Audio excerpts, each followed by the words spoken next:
Welcome to the FedLife Podcast with Dan Sipe from Serving Those Who Serve.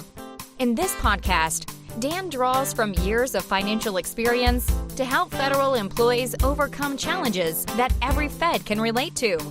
Join us for this journey as we reach, teach, and serve to help you make the right financial decisions. Now, on to the show. Hello and welcome to this episode of the FedLife Podcast. Once again, as usual, I am your host, Dan Sipe. Additionally, I'm the branch manager here at Serving Those Who Serve and Lee Sipe and Associates. Thank you for taking the time to listen, and thank you once again for your service. You simply do not hear that enough, but you're going to hear it here. I don't think we've said this in the previous couple of podcasts over the last couple of months. Ed and I are working remotely, as I'm sure you are listening remotely, so you can probably tell. You might hear a phone ring in the background or something like that. We will do our best to keep that down. We are back again, continuing remotely with the guru, the incomparable Ed Zurndorfer, as part of a mission to reach, teach, and serve you. And I want to point out, and I touched on it last podcast, that we are on the home stretch of expanding that capability. Obviously, it is not safe for us to meet as we have done.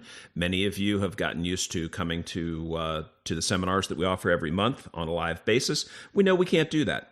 So Ed has been working diligently with us, and we have virtual offerings that will be up within about a week or so. So literally, you will have Ed anywhere, virtually, of course. So stay tuned.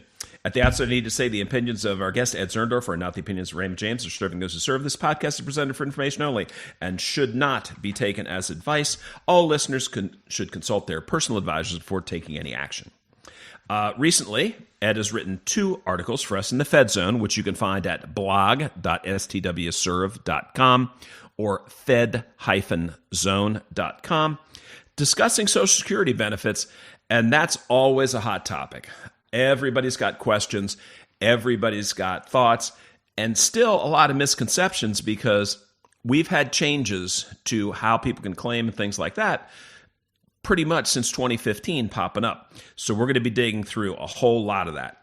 Ed, one of the things that you get to fairly early in your article is the earliest people can begin to receive Social Security benefits is at 62. And I wanted to pull that forward a little bit because to me, in my mind, that's a little bit like minimum retirement age for feds. Yes, you can, but there may be a price associated with it. And you did a good job of stressing that there's a bit more to the story because 62 is actually before a person's full retirement age or FRA. So why don't we jump on that part because that's the one I hear the most, and then we'll take a backward step and go through some of the nuts and bolts. So why don't you walk folks through FRA as well as what the real impact of claiming early at 62 might be? Okay, Dan, let's just go through some of the basics when an individual can claim his or her, and this is their retirement benefit.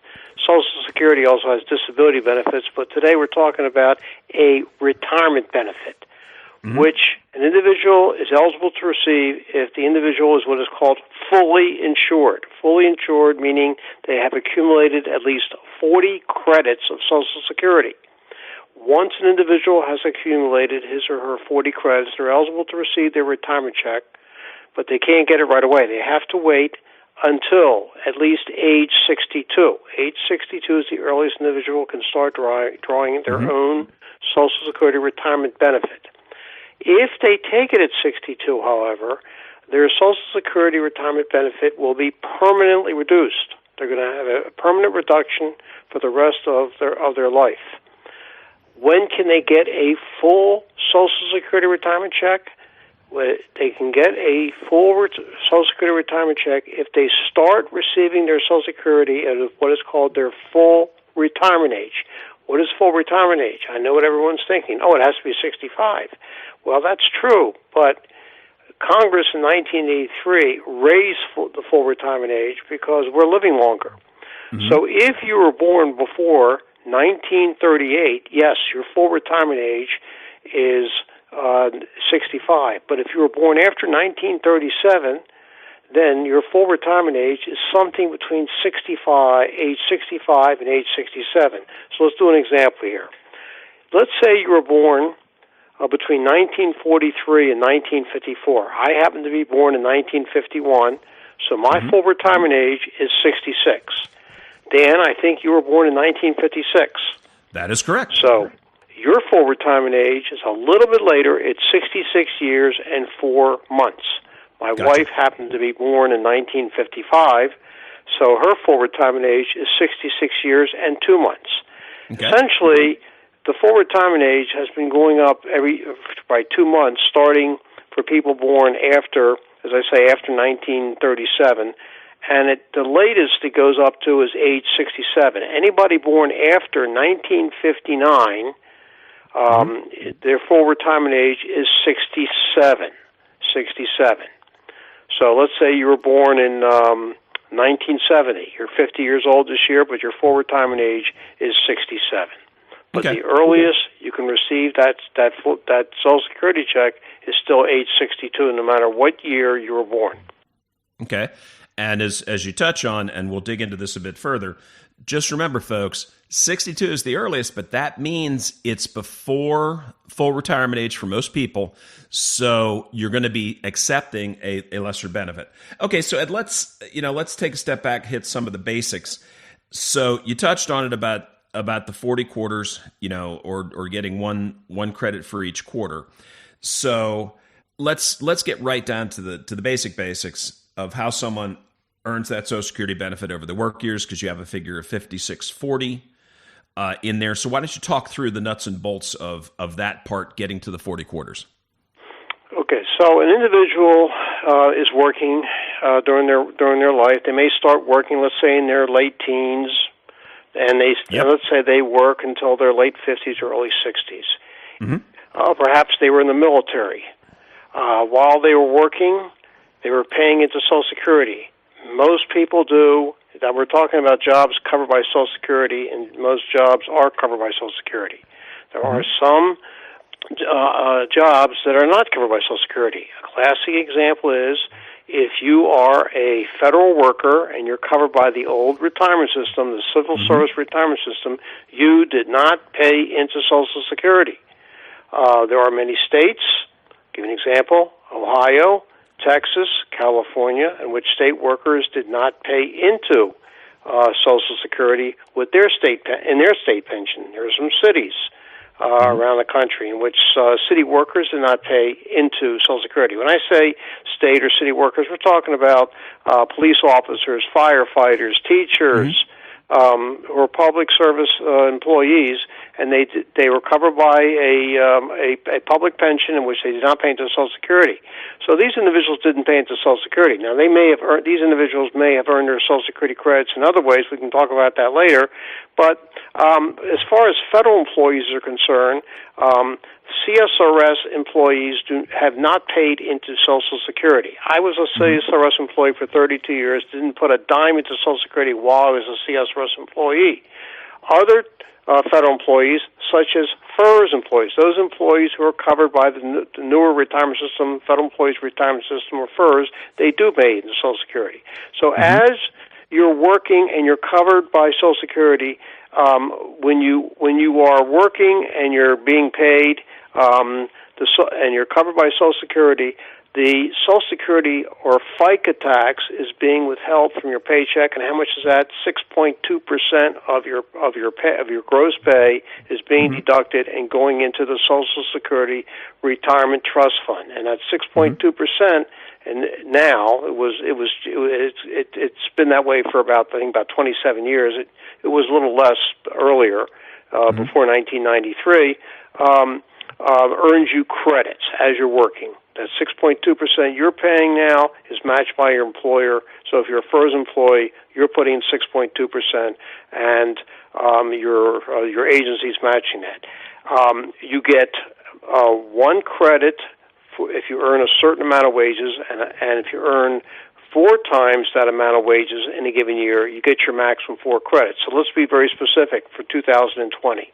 Let's say you're a FERS employee, and you're earning this year, let's say the first week of January. Let's go back to January 2020. And you earn, during the week of January, the first week of January, $1,410. Yep. that resulted in you're getting your first credit of Social Security for the year 2020. In the second week, you earned another $1,410. That gives you your second credit. And then, let's say there are 4 weeks in January, you earn a total of $5,640. That's 4 times $1,410. You got your maximum 4 credits for the year. So somebody say, well, that means I'm done as far as Social Security is concerned. Yeah, they still take out the Social Security tax for the rest of the year. You're not done paying the Social Security tax. So there is a so-called maximum wage base that your wages are subject to. So somebody earning in 2020 $137,700 or more, once they reach $137,700, your employer stops taking out the Social Security tax for this year. Will start up again next January when the wage base will be raised. But the point is, Dan, that the most credits you can earn in a given year is 4. Gotcha. So to get your minimum 40 credits to earn your retirement benefit, you'd have to work a minimum 10 years in Social Security covered employment. And once you have those 40 credits, you are now eligible for a retirement benefit starting as early as age 62. But don't get me wrong. The 40 credits is only the minimum. Right. 40 credits will only get you a minimum benefit. The more you pay into the system, Dan, the more you will ultimately get in benefits down the line, because every year Social Security is actually calculating your benefits. Gotcha. What they're going to be later in life. And that's what gets us to that PIA, primary insurance amount. Yes. So how does Social Security calculate your benefits? Very briefly here, we don't want to go into too many details here. Sure, because we've got that in the article. What's happening here, Dan, is that the Social Security Administration gets a copy of your W-2. If you are working for an employer and they're taking out Social Security tax, a copy of your W-2 for the year is sent to the Social Security Administration office, wherever it is. There are a few offices around the country. So the Social Security Administration, it has a copy of what is called, on your W-2, they see something called your Social Security wages, and what your I think it's box 3 of your W-2. It says Social Security wages, and it shows the amount of tax taken out. And what Social Security is doing every year is they're looking at your 35 highest years of wages, Social Security wages.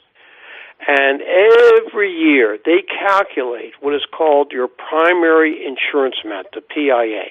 And the primary insurance amount is defined as the amount of your monthly benefit at your full retirement age in today's dollars. I want to emphasize, in today's dollars. Mm-hmm. I say that because somebody says to me, Ed, I worked all these years. I've been working since, let's say, the mid 70s, mm-hmm. And I'm 65 years old now, and I'm going to call it quits. I think now that I'm 64 years old, I'm going to stop working. I got my 35 highest years. I probably maxed out my Social Security, and I think that's going to be about it. And I'm not going to. And it's useless for me to work anymore and get more benefits. That's totally false. That's a totally false assumption that you're not going to get any more, because what Social Security is doing every year is they're looking at the 35 highest years. If that person would say, listen, I'm going to stop working in 2020, fine.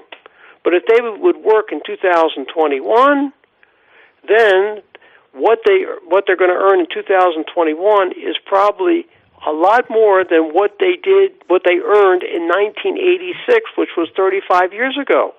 So Social Security is going to throw out the wages earned in 1986 and look at the 2020 wage, which means their primary insurance amount, as recalculated next year, will be more compared to if the person didn't work. Social Security benefits can only go in one direction, Dan, and that's up. One should never feel that they've capped out when it comes to Social Security. I always relate this story. I had a request from a gentleman. He lives in Arizona. He works for the Indian Health Service. Mm-hmm. And he got my name. He said, Mr. Zurndorfer, my father works for the VA in California, and he's 87 years old. He's still working. And he was born in 1930, and my father always answered this question: why is it that I get these notices from Social Security in October every year saying, we've recomputed your benefits, and as a result of your still working, we're going to increase your benefits retroactive to the previous January. And all of a sudden I see more money I'm getting more money every month. And I said to him, sir, the reason is because they're recomputing his benefits. He continues to work to get a copy of his W-2, and they're going to recompute his benefits, and they're going to throw out the lower wages 35 years ago. When did your father start taking Social Security? When he was 65 in 1995. So he said, could you do this for me? I'll give you any information you need. Could you do the actual calculation? So I said, you send me all his information about his wages, and I'll I'll do exactly what Social Security does. And Dan, I did that, and every increase he got, I got to the penny. I calculated the benefits. This is no magic here. These are actual calculations. Sure. People should not feel they cap out when it comes to Social Security. The more they pay into the system, the more they're going to get. Gotcha. So, and also want to point out that Social Security indexes wages from past years. They index them to inflation, so you're not going to be losing anything if whatever you earned back in, let's say, in 1995 has been eroded by inflation, because Social Security will index those wages. It's a fantastic system, Dan, and people should appreciate it. I agree. And so, as we opened with, and you covered in the article, people can claim as early as 62, but that's going to be lower than FRA. But you also mentioned they might want to wait past their full retirement age. So what happens there? I always say, the Lord taketh away and the Lord giveth. I say that because if an individual reaches his or her full retirement age and says, I really do not need to take Social Security now, because I have enough retirement income, or maybe I'm still working. Many people are working longer now. They're working past full retirement age. So sure. Maybe I should not take my Social Security benefits and wait. And Social Security says, if you do that, then just like we take a portion of your benefits away, we reduce your benefits if you take it before full retirement age, we will increase your benefits if you delay the start of your Social Security. And what is the increase? For every year you wait past your full retirement age to start receiving your Social Security will increase your benefits by 8% per year, up until age 70. Mm-hmm. May I please give you an example? Sure. Myself? Yep. I'm 69 years old now. I did not take Social Security 3 years ago when I turned 66, when I became 66. Mm-hmm. Why not? Because number one, I don't need it. Number two is I like to get more. So I feel that since I'm still working, because I'm self-employed, I can increase the benefit. But next January, that's it. That they're not going to give me any more by waiting past that. So, God willing, come next January, I'll apply for benefits, and my benefits will be 32% more compared to had I started for at age 66. It's a guaranteed increase. And folks, again, in Ed's article, he's got some really good charts in there and some great examples for you to sort of read along with if you're listening to this. So it'll be a big help. Now, here we go, Ed, on page 6, and I'm gleefully rubbing my hands together for this one.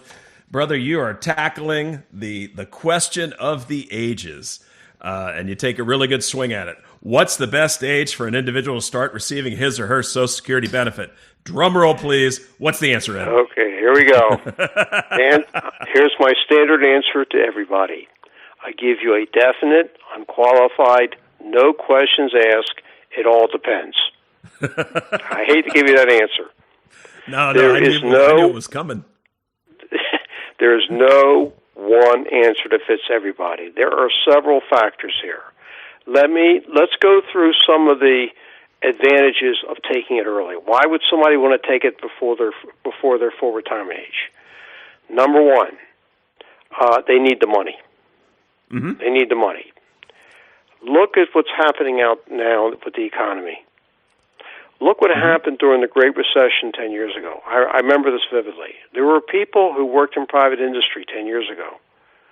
When the Great Recession came, they had no intention to start taking their Social Security until their full retirement age. Let's say they were 62, 63. But then the Great Recession came. Let's turn back the clock a few months with the COVID-19 pandemic. People lost their job. They needed money. They had to pay their bills, Sure. people in their 60s. They had no other choice. They had to start taking their Social Security in order to pay their bills. So Gotcha. that's one possibility. Another possibility is why somebody will want to take it earlier. I'm going to give you two other possibilities. Mm-hmm. Somebody is not of good health. Sure. This is where the actuaries really come into play here. And there have been a lot of studies on this. And the question is, if somebody were to start taking Social Security at age 62, getting the reduced benefit, but start receiving the money, how long would they have to live to make it worthwhile, actuarially, to start taking early compared to waiting until their full retirement age and getting the full benefit with no reduction? Mm-hmm. And the answer is generally about 12 years.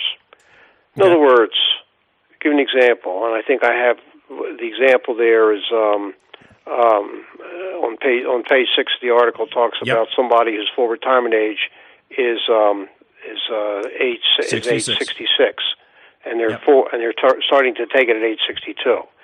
If this individual started taking it at age 62, and if they live beyond age 78, they made the wrong decision. If they die before age 78, they made the right decision. Again, what it means is if the person's really sickly at age 62, 63, they really should be serious about taking Social Security.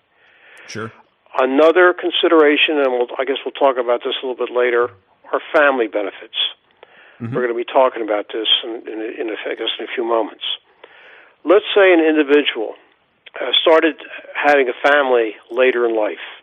They got married, let's say, in their mid to late 40s, and they had children late in life.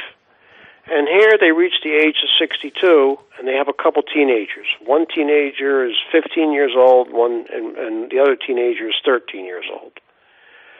And the individual, the parent, is trying to decide, should I take my Social Security now at age 62, or should I wait till full retirement age? Let's assume the parent is still in good health. Is still in good health.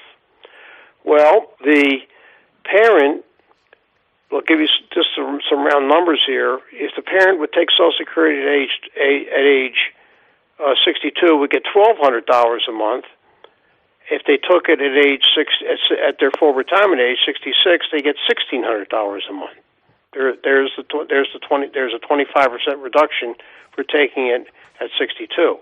However, and we'll talk about this later, if someone is taking Social Security retirement benefit and they have children at home, young children, under the age of 18, whatever the parent is getting, the children will get 50% of that benefit. So my example here, if the parent is getting a benefit at age 62 of $1,200 a month, then each child will get $600 a month. Mm-hmm. And the question comes up, what should the children do with that money? Well, I think what happens at age 18, does the child go to college? They could put that $600 a month into a college savings fund. But the parent says, I don't like that $400 reduction. I think I better wait till 66 and get my $1,600 a month. Well, If the parent is not getting the Social Security check, the child's not going to get the children are not going to get the Social Security check. So the child will get older. If the parent now is 66, getting $1,600 a month, yes, each child would get $800 a month, but the 15-year-old now is 4 years later, 19 years old, is now ineligible for the check, and the 13-year-old is 17 years old. Only 1 year will that child get the check, because once he or she turns 18, the check will stop. So this is another possible scenario where somebody may want to take it earlier. But I do want to say this. I forgot if I covered this in the article, that if someone is younger than full retirement age, and they're still working, they should absolutely not take Social Security. And the reason is Social Security has a rule. If you're under your full retirement age and you're working, you have a job, you have earned income, or maybe you're self-employed, you have self-employment income, and if you earn too much money and you're receiving Social Security benefits, Social Security says you can only earn a certain amount of money each year, salary-wise, without losing any of your benefits. This year, in 2020, someone who's younger than full retirement age, and I can tell you who those people are, somebody born in 1955, somebody born in 1956, sorry, Dan. I know. Somebody born in 1957, or somebody born in 1958. All the individuals I mentioned are between 62 and their full retirement age this year in 2020. The most they can earn without losing any of their Social Security benefits, if they're taking them, is $18,240. For every $2 these individuals would earn above $18,240, Social Security will take back $1 of their benefits. Let's face it, Dan, $18,240 is not a lot of money. I agree. So what's the use of taking your Social Security if you're still working? Now, once you reach full retirement age, don't get me wrong, there's no more earnings test. At that point, you can earn as much as you want and take Social Security the month you turn full retirement age. But these are some of the considerations that have to go into, should I take my Social Security before my full retirement age, or should I wait at least to my full retirement age? Sure. Okay, and Ed, you mentioned the family side of things, and I think we're going to maybe leapfrog on that a little bit because it bridges together better. Folks, what I'll ask you to do is make sure you go to Ed's article, because he sort of rounds this one out with, obviously, as he said here, there's no one right answer to this. And the one piece of information that I'll share, and one thought that I'll share, is make sure, if you're going to discuss this with somebody, it's somebody who really knows the system and knows what they're doing. This is not the time to talk to your buddy who you think knows what's going on. Now, he may. At one point in time, Ed was that buddy in the office. So if you've got a bona fide Ed Zurndorfer in your office, by all means, have a conversation with him. But if you don't, seek out quality advice.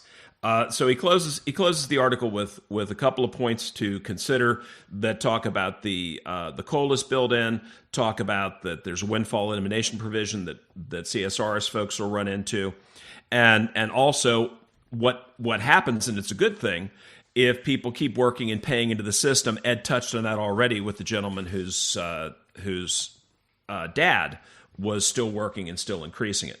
So let's keep rolling right into the benefits. And again, you'll find for families, and you'll find all of this at blog.stwserve.com and also fed-zone.com. So Ed, let's jump into the spousal benefits, because a lot of folks coming off of this are going to be saying, well, gee, I'm married. So let's talk about that a little bit. Okay.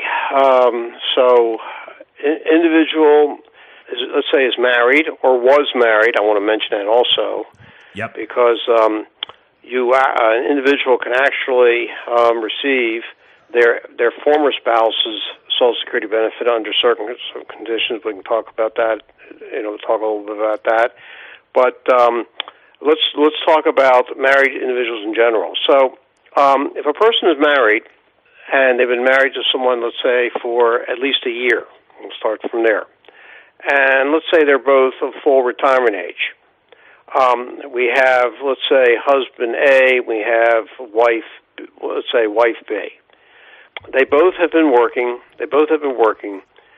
Let's say one spouse's benefits is the higher benefit and the other one's the lower benefit.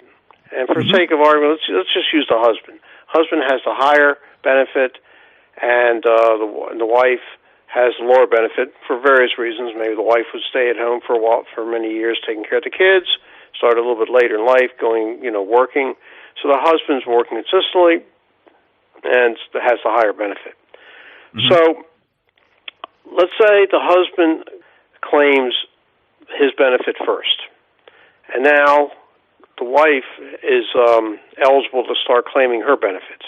She's at least age 62, and the husband's already receiving his. And they run some numbers here. And it turns out that half of husband's benefit is more than wife's own benefit. Repeat, half of husband's benefit is more than wife's own benefit, her own benefit. Well, in that case, wife B can claim half of husband's Social Security rather than taking her own, because it's more. This is called the dual entitlement law. Law. Okay? Now, there have been changes over the years about this. We're going to talk about, what has happened most recently about this. But so I'm talking very generally here because these are just this is just a very general scenario, because this is not always the case where their benefits might be about the same, and maybe one is older than the other. What happens then? Suppose the higher earning spouse is not actually receiving it. What happens then? What happens in the case of an ex-spouse, a former spouse? Can you claim on a former spouse's if he or she is not claiming? These are some of the complications here. So we're talking very, very, very generally here. So these are called spousal benefits or ex-spousal benefits.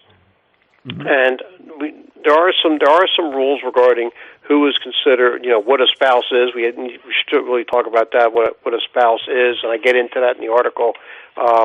If we can start talking about as far as the definition of what a spouse is, because there have been some changes over the years regarding the definition of a spouse. So let's go ahead. Let's just talk about the Social Security definition of a spouse. To be considered a married couple for Social Security purposes, an individual and his spouse must meet one of the following conditions at the time they apply for benefits. An individual is married, has to be legitimately under state law married to the spouse. And by the way, this does include common law marriages in a state that recognizes common law marriages. There are a handful of states that recognize common law marriages, so if the state does and the person lives in that state, Social Security will recognize that marriage. This is a little bit interesting. The person who's applying for benefits has marital status with respect to the taking of intestate personal property. This is where the estate lawyers, I guess, get involved. And this is a big change that has happened within the past 5 years. If you're married to a same-sex spouse, you qualify for spousal benefits. This was not the case before the Supreme Court decision overturning the Defense of Marriage Act. Before June 26, 2015, if you were married to a same-sex spouse in a state that recognized same-sex marriages, you could not apply for half of your spouse's benefits. So this has been a major change major changes over the past couple of years. Sure. The spouse who's applying for the benefit, we're talking about the spouse of a fully insured individual. The spouse must have been married to that person for at least 1 year, one continuous year, or if that was not the case, the spouse was the natural parent of the individual's biological child. In other words, if you were married to someone for less than a year, but that the person you're marrying is the actual parent of a child, then even though you weren't married for a year, you would qualify for their half of their benefits. Mm-hmm. The spouse, when the spouse is applying for their half of the other spouse's benefit, it has to be at least age 62 or older. Or, and this is interesting, suppose the spouse is younger.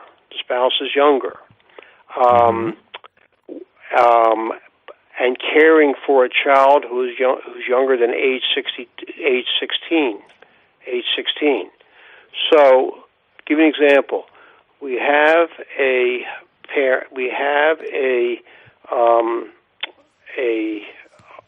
parent who is, let's say, 66 years old and married a much younger spouse. Say the spouse is 55, and there's a child who is 14 years old. Yep. The parent who's 66 is drawing Social Security.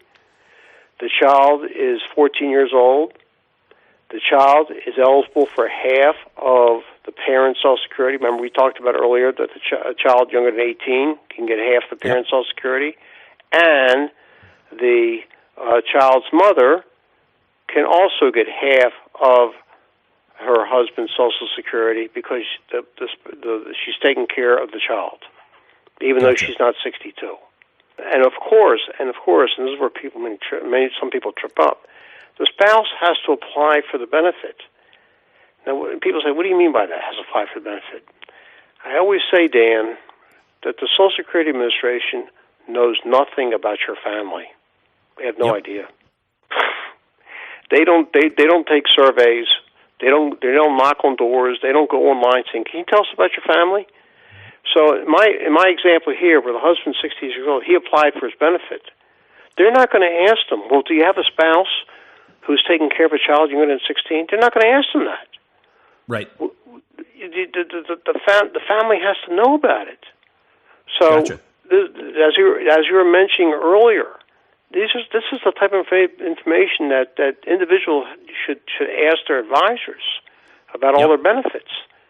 And you know, we're so happy to provide this information via FedZone. You know, because again, fewer and fewer people are aware of this, and they're depending on somebody to help them get this information. And I also want to point out that if people find out about it, and I didn't know I was entitled to those benefits, can the benefits be reinstated retroactively? No. Only up to 6 months. Yeah. In that sense, it's a little bit upsetting when people find out years later they could have gotten all these benefits, and now it's too late to apply for them because it's beyond 6 months. So again, now education is the key here, ladies and gentlemen. Being aware of the benefits. Absolutely. And we'll be bringing some of this stuff virtually too, won't we, Ed? That's going to be part of our absolutely virtual outreach. Absolutely. And so stay tuned for that. So to kind of wrap things up in this, you gave some examples here where benefits might not be payable or might be reduced. So let's go through them fairly quickly because you gave 7. Again, folks, please go back and grab Ed's article and read it. You know, number 1 makes sense if spouse, you know, and for ease of understanding here, spouse B is always going to be the spouse that's claiming. Spouse A is the one that was earning the benefit. And so if spouse A hasn't claimed yet, spouse B can't claim. So that makes sense. And if in number 2, if spouse A is claiming before full retirement age and is making more than the exempt amount, 2 things could happen. That benefit's either going to be lower, which would affect the spouse too, or they could earn so much they don't get it at all, and it just sort of kicks down the road until they get to the full retirement age, correct? That's right. Back to the example here we were talking about earlier, the child. So if spouse A is under full retirement age and receiving a benefit and earns too much money, Spouse A is going to lose his or her benefit.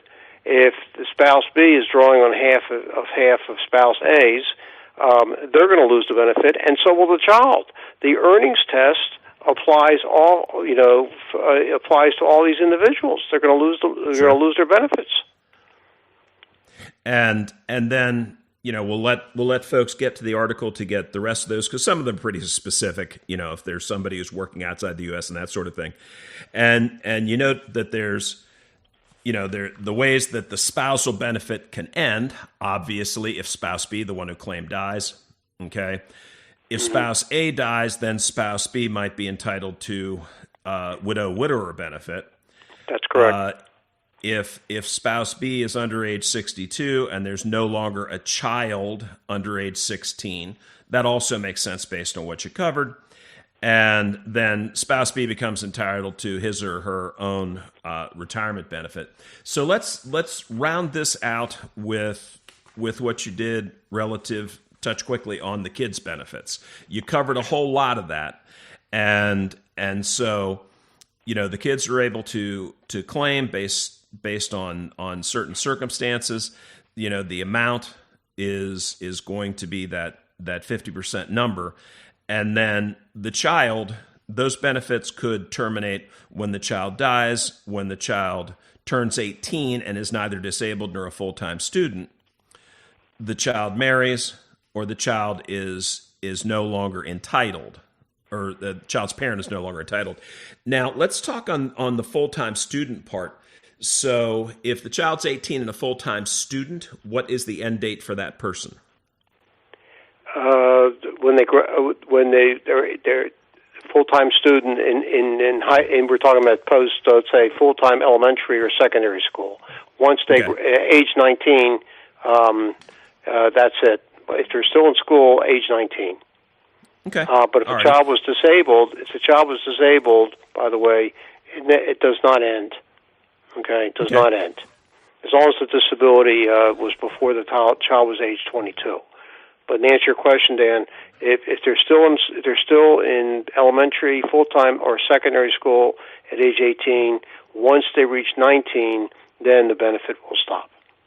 Okay. And you also mentioned, to close out the article, there's a maximum family benefit that is determined by Social Security and depends on the number of family members that are eligible. That is correct. Once again, great stuff, and we'll be doing more on this. You'll have Ed's articles. Ed is rewriting a phenomenal manual for us that's going to be in the FedZone Ed Vault that folks will be able to access. So be sure to catch the next podcast, because we're still on Social Security, and Ed's going to dive deep into the options and strategies, because that's why we're just given one section just to that. We went a little long in this one, but we wanted to make sure that second one is about options and strategies, because there's so many misconceptions about that. So be sure to listen to that. Ed will be back as we continue to work together to reach, teach, and serve you. Right, Ed? You're going to stay with us? Absolutely. And we are Serving Those Who Serve. Be sure to subscribe to this podcast on our YouTube channel, and remember to share it with your friends and strangers. We're also on Spotify. Seriously, share it. It makes a big difference for folks. Check us out on Twitter and LinkedIn. Don't forget our virtual seminars that are now going to be happening every month. Those will be going live in the next 2 weeks. You do not want to miss that, because Ed Live is awesome. Ed coming to you in the safety and convenience of your home is just amazing. Be sure to read Ed every month in the FedZone at blog.swserve.com and also at fed-zone.com. And for me, Dan Sipe, the crew at Serving Those Who Serve, and Ed Zurndorfer, Godspeed, and above all, remember, it's your Fed life. Make it a great one, because you deserve it. And please stay safe and well, everybody. We are out. Thank you for listening to the FedLife Podcast. Click the subscribe button below to be notified when new episodes become available. The information covered and posted represents the views and opinions of the guest and does not necessarily represent the views or opinions of Serving Those Who Serve or Raymond James. The content has been made available for informational and educational purposes only. The content is not intended to be a substitute for professional investing advice. Always seek the advice of your financial advisor or other qualified financial service provider with any questions you may have regarding your investment planning. Securities offered through Raymond James Financial Services Incorporated, member FINRA SIPC.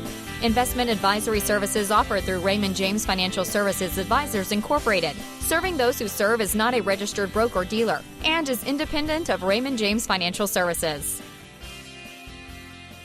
Raymond James is not affiliated and does not endorse the opinions or services of any of the quoted professionals or their respective firms.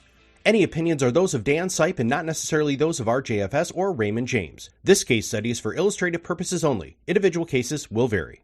Neither Raymond James Financial Services nor any Raymond James financial advisor renders advice on tax issues. These matters should be discussed with the appropriate professional. Investing involves risk, and you may incur a profit or loss regardless of strategy selected, including diversification and asset allocation. Raymond James is not affiliated with and does not endorse the opinions or services of the quoted professionals or their respective organizations.